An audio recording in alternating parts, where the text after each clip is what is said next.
you would be justified in passing me the bread. It's old, honey. Welcome to Watch Mojo. And today we're counting down the best digs, insults, bizarre characterizations, and yes, even roasts from Robot Chicken. Whoa, that's good sausage. Number 10. Gordon Ramsay. Known for his hot temper in shows like Hell's Kitchen, Ramsay hosts a celebrity edition of Master Chef, featuring prominent cartoon cooks. For our final challenge, each of you will be creating dishes made with an ingredient you fear most. He's quick to anger as expected and goes off on SpongeBob. As you might expect, every contestant's cooking attempt ends in disaster. Chef accidentally releases thetans when attempting to make a lava cake. Everyone, I'm going to... Just when it looks like they're going to wreak havoc, Ramsay orders them to make him a risotto. This master chef can definitely be temperamental, and this depiction wonderfully captures that. This risotto is out of this world! The winner is Scientology! Number 9. George R.R. Martin. Readers of A Song of Ice and Fire may have a bone to pick with Martin, as they have been waiting a really long time for the next book in the series to come out. Hey, George! George R.R. Martin! George, when's the next book gonna be finished? While trying to walk down the street, minding his own business, he's bombarded by nerds asking him about when the next book will be finished and other questions about the series. Hey, George, if the land behind the wall is a metaphor for Canada, then what's New Jersey? He's so overwhelmed by the onslaught of questions and nerds, he takes refuge in a telephone booth, seemingly trapped.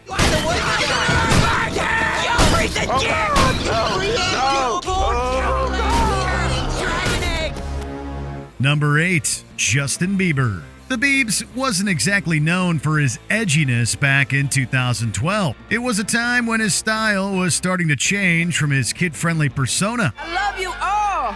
This is a song I wrote about Christmas and how it makes my heart feel. This sketch turns the volume up to 11 with a Christmas special. Here we get Bieber and Santa to bring out the aggression, when at first it looked like things were going to be saccharine. I see that ribbon in your hair. I'll choke you with it. Not only is the music fast-paced and heavy, but we get a ton of bleeped-out swears. So you know this isn't Grandma's Christmas. You never had this problem with David Cassidy. Cassidy was a hack. Bieber is a f***ing artist. Number 7. Justin Timberlake. Cameron Diaz receives an unfortunate cancer diagnosis thanks to having been exposed to a toxic substance. Your body is now 99% cancer. You have less than a day to live. Naturally, she discusses her condition with her then partner Timberlake. He's not exactly understanding, to say the least. He assures her not to worry, as he'll find love again. Don't worry, baby. I'll find love again. Thanks. This is followed up by him asking her if there's anything she wants to do before she kicks it. She decides to go out and get revenge on people who have wronged her, but Timberlake was selfishly asking if they could cuddle. Oh, that's all right. Okay. You know, I thought maybe we'd cuddle. Number 6. Bob Barker.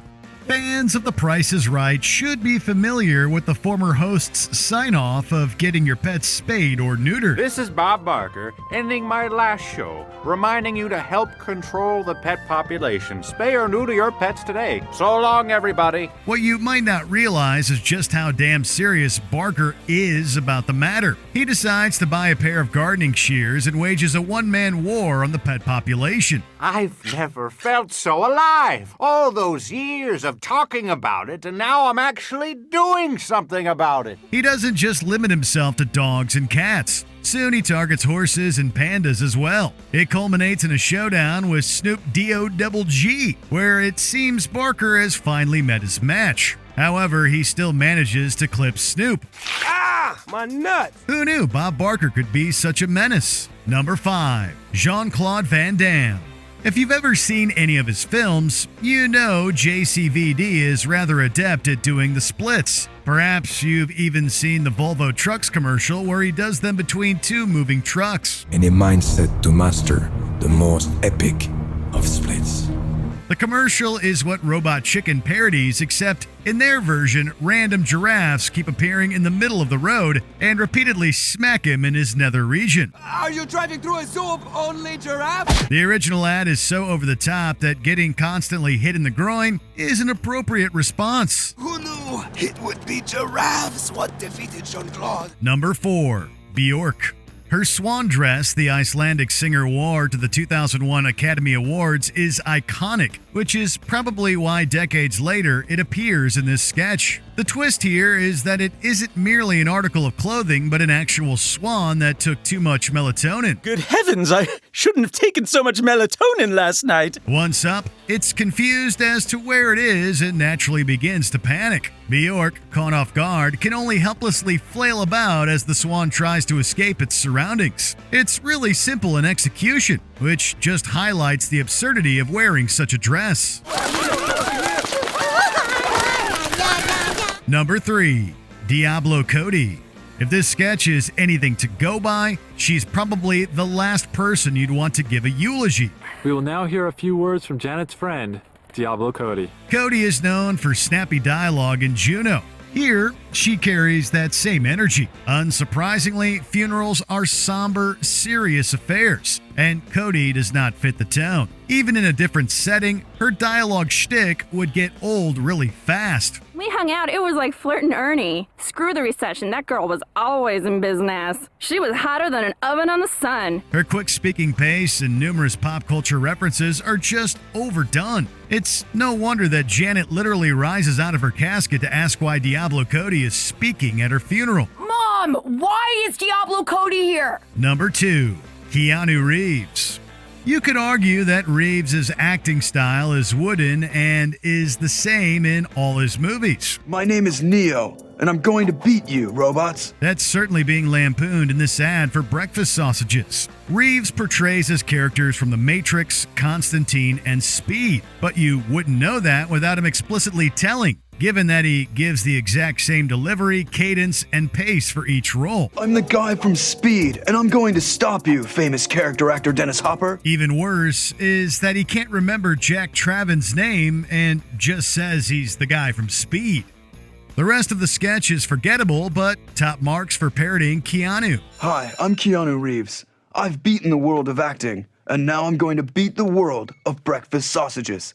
They're tasty. Before we continue, be sure to subscribe to our channel and ring the bell to get notified about our latest videos. You have the option to be notified for occasional videos or all of them. If you're on your phone, make sure you go into your settings and switch on notifications. Number 1. Seth Green.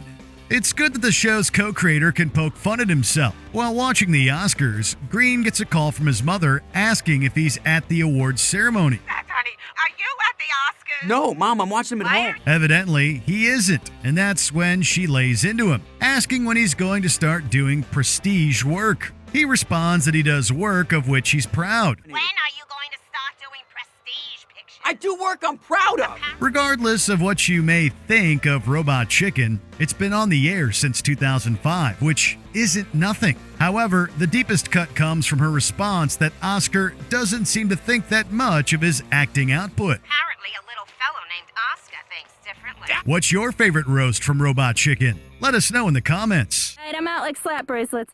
Did you enjoy this video? Check out these other clips from Watch Mojo, and be sure to subscribe and ring the bell to be notified about our latest videos.